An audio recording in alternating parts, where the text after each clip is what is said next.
Ah là là là là, t'as vu la dernière dinguerie là? Je viens de voir ça là dans Le Dauphiné libéré, hein. Valence, un jeune Suisse retenu en otage pendant 7 jours. Voilà, non, pendant plusieurs jours, 7 personnes en garde à vue. Aïe aïe aïe, bienvenue dans le Mexique de l'Europe, hein, bienvenue en France. Pense à mettre un petit pouce bleu, à t'abonner à la chaîne si t'es pas abonné. Voilà, je te rappelle que tu peux me soutenir hein, en allant sur patreon.com/makertronic. Tu auras mes vidéos en avance.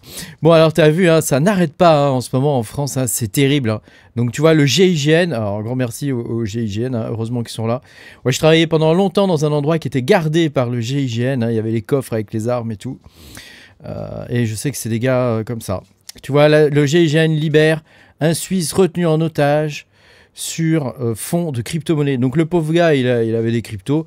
Va savoir comment ils ont su que ce pauvre type avait des cryptos et ils l'ont chopé. Et visiblement, ils l'ont embarqué, tu vois. Donc le GIGN était en appui des gendarmes de la section de recherche de Grenoble. Ces derniers étant en charge de l'enquête sur un enlèvement d'un jeune ressortissant suisse âgé d'une vingtaine d'années sur fond de crypto-monnaie. Hein. Donc c'est encore un truc qui est lié aux crypto-monnaies. Hein. C'est pas fini ces histoires-là malheureusement. Hein. Dans des conditions que l'on ignore, le jeune homme enlevé à Valence, blabla. Bon, il y a toutes sortes d'histoires. Le pauvre gars, il a été enlevé à Valence et il a été libéré quelques jours plus tard par le GIGN le dimanche 31 août. Hein. Donc tu vois quand même, hein, c'est quand même terrible. Hein. Alors si on regarde, il y a une carte des enlèvements. Attends, attends le truc, il m'a mis son machin là. Regarde, il y a une carte des enlèvements. Alors regarde, j'ai trouvé ça sur internet. Hein, c'est une carte des enlèvements qu'il y a eu. Hein. Donc tu vois, le 20 décembre 2024, il y a un mec, sa femme a été enlevée parce qu'il ne s'attaque pas qu'à toi. Hein, c'est des méthodes mafieuses. Hein, il s'attaque à ta famille et tout. Voilà, Paris, voilà, 1er mai 2025. Le père d'un gars, tu vois, ici, enlèvement et séquestration de parents, ils visent beaucoup la famille, en fait, des pauvres mecs, quoi, qui se font choper. Ici, enlèvement et mutilation d'un gars. C'est vraiment, c'est terrible, quoi. C'est vraiment la mafia, quoi. C'est vraiment, je sais pas ce qui se passe en France en ce moment, mais ça devient quand même compliqué, quoi. Hein, donc, c'est vrai que bon, il faut quand même faire gaffe. Hein.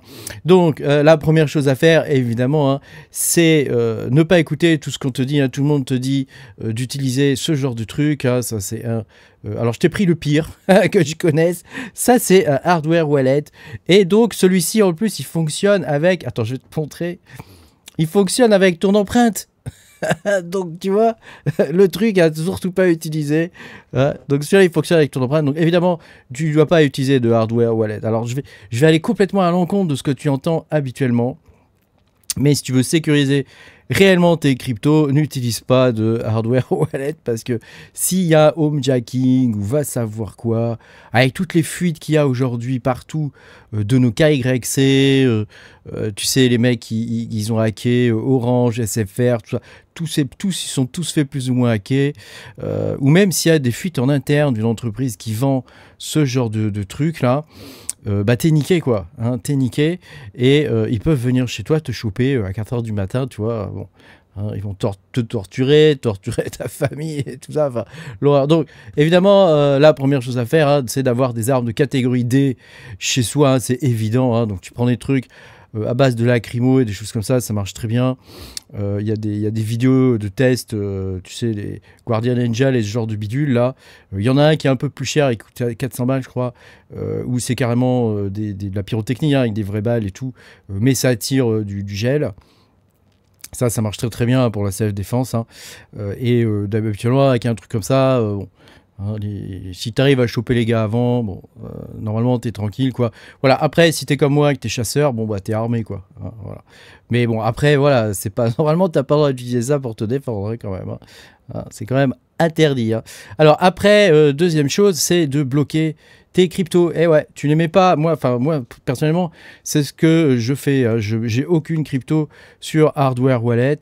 J'ai toutes mes cryptos sur des fonds où je peux bloquer mes cryptos. Donc ça veut dire que toutes mes cryptos sont bloquées. Je ne peux pas les retirer. Donc même si j'en ai besoin, si je vais les utiliser, je ne peux pas. Même moi, je suis bloqué. Je me bloque moi-même. Mais c'est un moyen quand même relativement sûr de faire en sorte que personne n'ait jamais tes thunes, quoi. Hein. Parce que tu sais, maintenant, il y a des tas de trucs. Hein. Déjà, il y a toutes sortes de smart contracts qui se baladent. Donc fais très attention. C'est... il y en a qui vont dire que Bitcoin est dépassé, etc. Mais pour moi, toutes ces histoires de smart contract, c'est quand même un gros problème, hein, quand même, hein, parce que on peut te vider ton wallet comme un rien, c'est vraiment, c'est très problématique d'avoir de l'argent programmable en vrai, hein. Alors que Bitcoin est programmable, mais dans une certaine limite, et c'est une limite qui me paraît raisonnable en vrai, hein, dans le sens où tu peux pas te faire vider ton wallet par un script ou un machin ou un bidule qui traîne, voilà.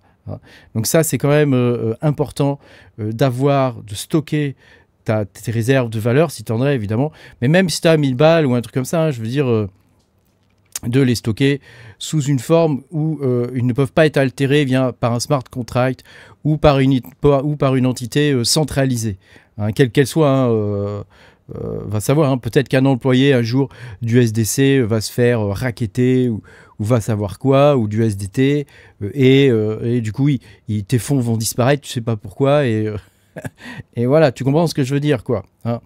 Donc il faut bien faire attention à ce genre de truc, hein. Le Bitcoin, pour moi, ça reste quand même la monnaie la plus sûre aujourd'hui, hein. Voilà. Après, tu peux la bloquer dans des contrats. Alors, il y a plein de trucs, hein. Bon, je ne vais pas les énumérer ici, ça sert à rien, mais je vais t'en donner un ou deux, histoire pour que tu comprennes, hein. Mais tu as Nebeus, hein, où tu as différents types de contrats. Alors, attends, je sais plus où c'est. Crypto, je sais plus si c'est là. Non, c'est crypto renting, tu vois. Voilà, tu vois, tu as le Baobab, je crois. Baobab à 13%. Bon, Baobab, il prend que les USDC, donc bon, ça c'est à voir. Ici, tu as 4% sur Bitcoin, Sequoia, pareil, 4,5%. Voilà, ici, tu as 3,5%. Voilà, tu as 4,5% par exemple ici sur Bitcoin, ce qui est plutôt pas mal, ou sur BCH aussi, hein. BCH, c'est pareil, hein, c'est pas programmable ces trucs-là, donc tu peux pas te faire, c'est pas centralisé et c'est pas programmable, donc tu peux pas te faire chourer tes fonds si tu les bloques, tu comprends. Et au moment donné où le smart contract va se débloquer, t'as moyen, même si la plateforme fait faillite, t'as moyen de récupérer les fonds normalement, hein. Voilà. Et puis tu as Nexo, évidemment. Alors Nexo, le ticket d'entrée, il est très élevé, hein, parce que il est quand même de 5000 $. Tu as Nexo où tu as des fixed termes, où c'est pareil, hein, tu peux bloquer tes cryptos, voilà. Il en existe d'autres. Il y en a aussi sur la DeFi, mais comme je t'ai dit, la DeFi, méfie-toi. Tout ce qui est programmable, etc., méfie-toi parce que c'est pas... Tu sais, on vit dans un monde numérique et les mondes numériques, c'est pas sûr. Ça arrive fréquemment de se faire pirater son ordinateur ou des trucs comme ça. Et ben là, quand tu te fais pirater, tu te fais piquer ton lait, quoi. C'est un peu dommage, quoi.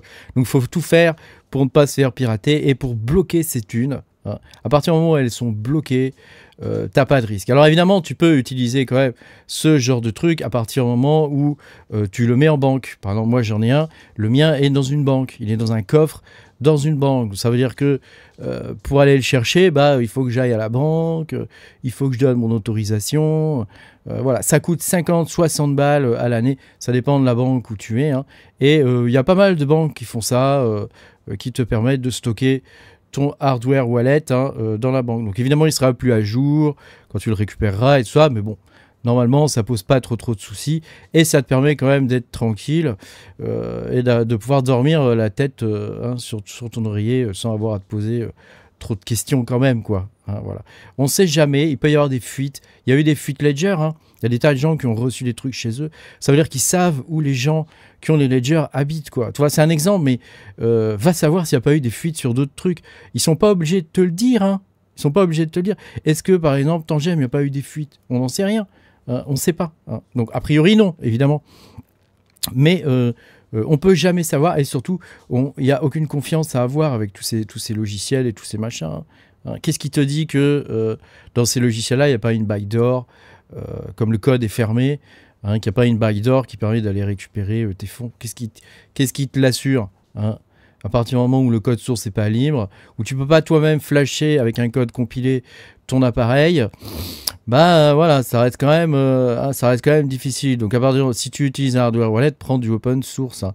Full open source, hein. Pas juste open source, parce qu'il y en a, ils te disent ouais, c'est open source, etc. En fait, ils mettent la partie open source, juste la partie graphique, tu vois, mais tout le logiciel qu'il y a dans ton hardware wallet, lui, il n'est pas open source, quoi. Donc il faut qu'il soit full open source, hein. À ma connaissance, il y en a deux. Il y a le Keystone, je crois, un truc comme ça. que j'ai, hein, je l'ai, hein, celui-là aussi. Et il y a le One Key aussi que j'ai aussi. Hein, je les ai testés sur la chaîne. Hein, je t'invite à aller voir mes différents tests. Voilà, je voulais réagir par rapport à ça parce que je trouve quand même que tu te rends compte hein, dans quel monde on vit. Hein. C'est fou. Hein.